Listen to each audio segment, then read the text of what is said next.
afternoon, and thanks for joining us. I'm Judy Simpson. As always, on the fourth Wednesday of the month, I'm joined by Mark LaBarr, conservation biologist for Audubon, Vermont. And today we're going to take a look at what folks found on this year's Audubon Christmas bird count. Nice to see you again. Always great to be here. So tell us a little bit about this bird count. So the Christmas bird count is a count that has been happening this is the 118th year. Wow. Yeah, so it's been a count that started back in the 1900, a guy by the name of Frank Chapman. It used to be that on Christmas you would go out and you would try to shoot as many birds as you could, and he decided to change that a little bit and go out and see how many birds that they could see and count and how many different species. And so the Audubon Christmas bird count started, and it's been running now for 118 years. And here in Vermont, the way the count works is there are what are called count circles, which have a center point, and they have about, it's about 15 miles across. Mm-hmm. And there's 22 different count circles here in Vermont. And so people go out and they bird within that count circle. They count as many species as they can, the number of birds that they can. They look for all kind of rarities and oddities, and then they report all of that data back. So this has really been a long time citizen science project. Yeah, it was kind of the first citizen science. And by that I mean volunteers going out and collecting data that biologists can use. The Christmas bird count allows us to track eruptive years when birds drop in from the north and changes, especially with climate change happening, how things may shift over time. And since it's such a long-term project, you get that long-term perspective of bird shifts and movements.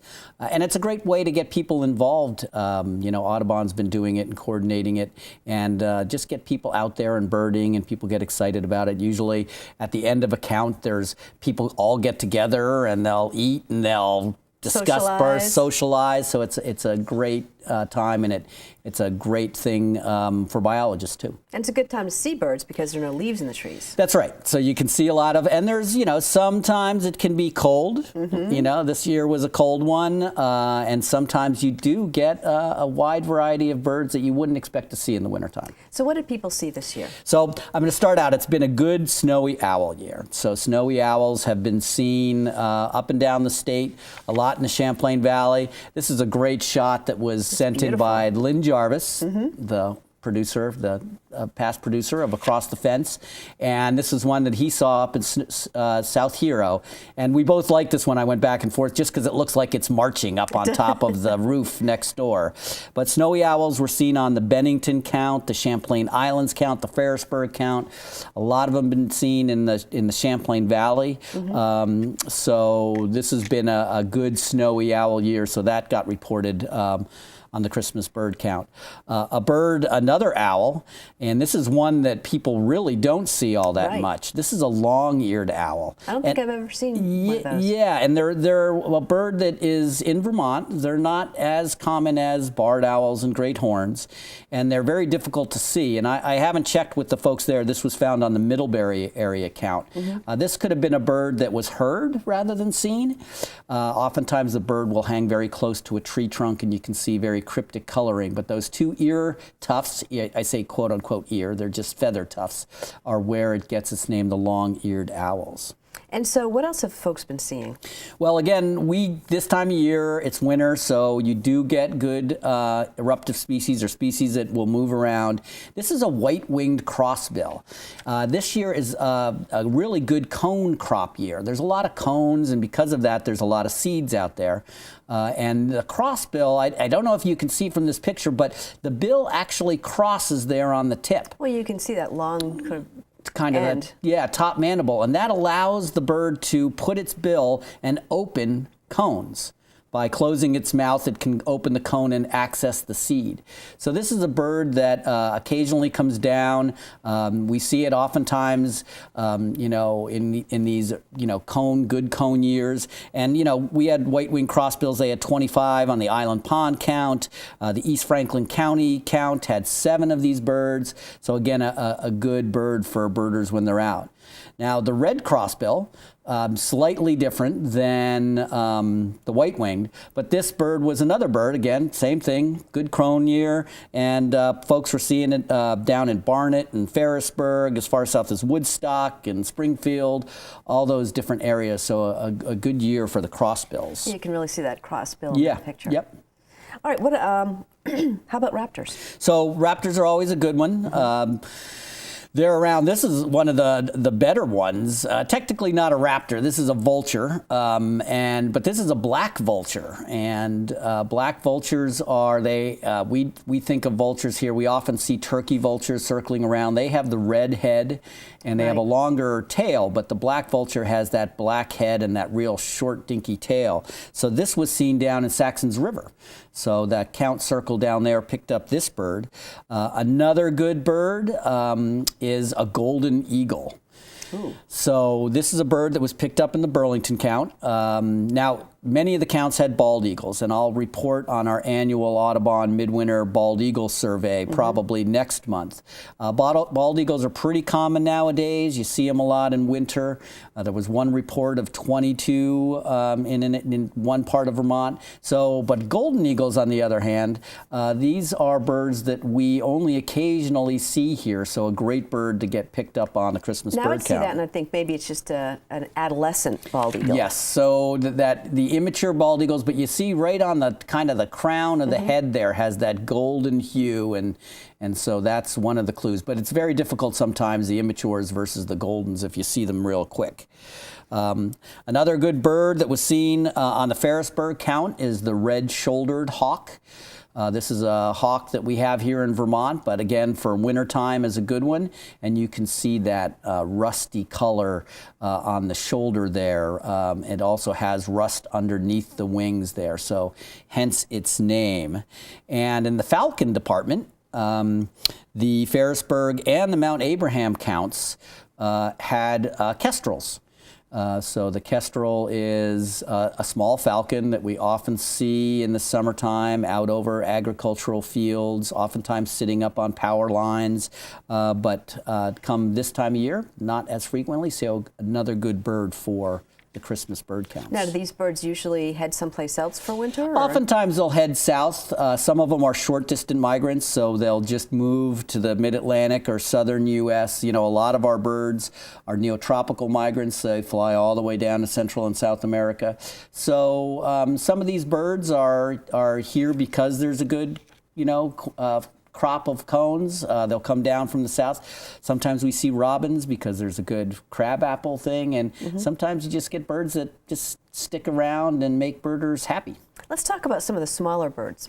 So here's one that, again, an oriole.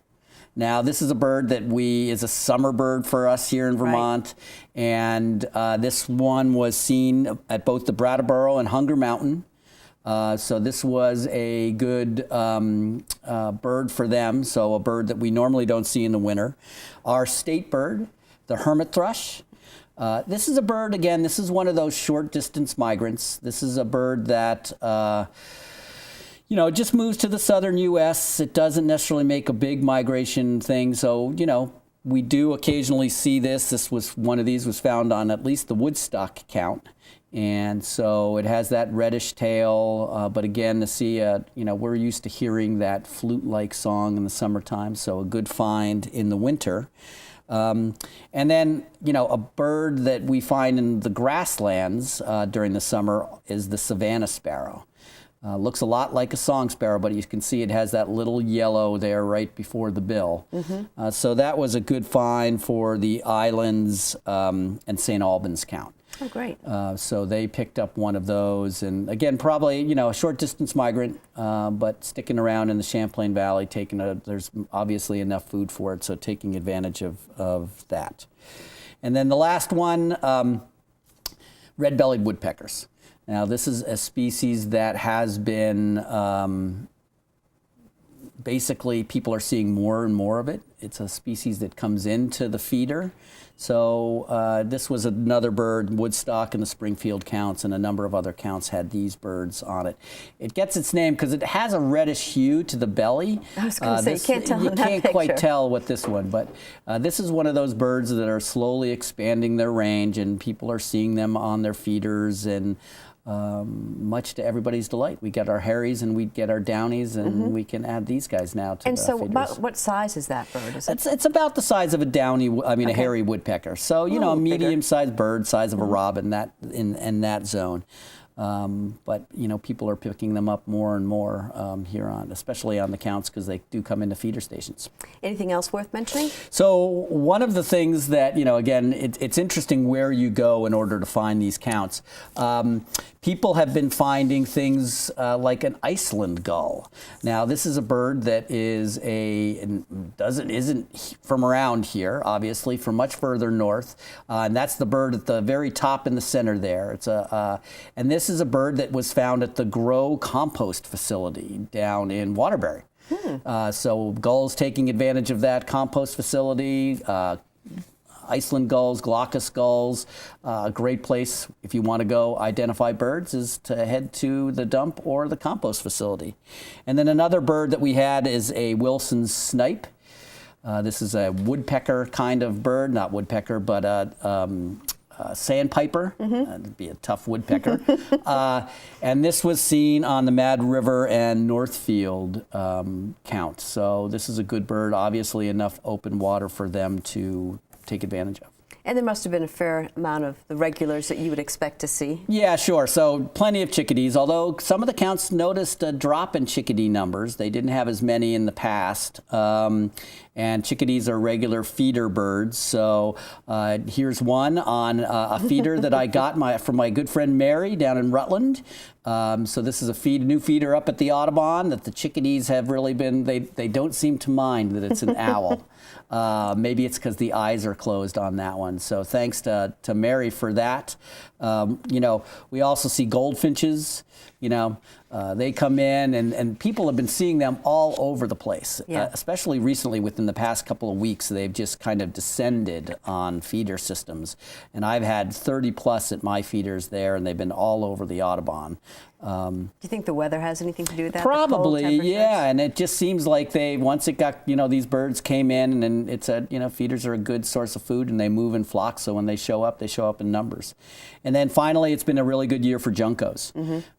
People are seeing those, and unlike the goldfinches, which will use the feeder, you often find the juncos underneath the feeder, pecking away at the stuff that the chickadees and everybody else kicks out. Yeah, I've noticed that as soon as the weather turned, sub-zero, all of a sudden, all these birds were coming in that I hadn't seen before. And there was concern. People were concerned early on that birds weren't coming to their feeders. Right. But all it takes is a little shift in weather and food resources change, and obviously feeders become a great place to stock up and get through those cold winter nights. So it sounds like you had a pretty good count this year. Yeah, it was good all around. There were some good birds. Again, 118 years. All that data will go into the database, and a great time had by all, I'm sure. So it was a good event. Now there's another Audubon event coming up that you want to talk about. Yeah, so Audubon annually has basically our photography awards, and this is a national Audubon piece where they invite photographers to contribute to to this awards thing in order to submit the best pictures. And so this is the second year now that Audubon Vermont has been able to host some of these pictures, and so we're having an event that is coming up. It'll be on, I believe, the 5th of February.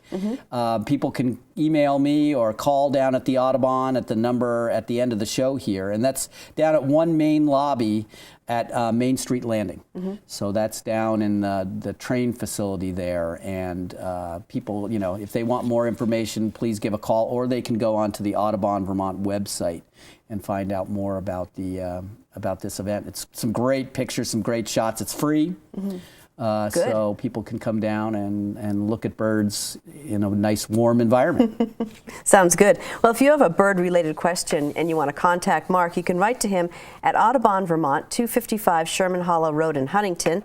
The zip code is 05462. You can also email your questions to Mark. His email address is mlabarr@audubon.org. Send Mark your questions and he'll try to find the answers for you on an upcoming edition of Bird Notes. Thanks so much for being here. You're welcome. And one last thing, I think it's actually February 2nd. February 2nd, okay. Yeah, so not the 5th. But call if you have questions. Call if you have questions to the office, yes. All right, thank you so much. That's our program for today. I'm Judy Simpson. We'll see you again next time on Across the Fence.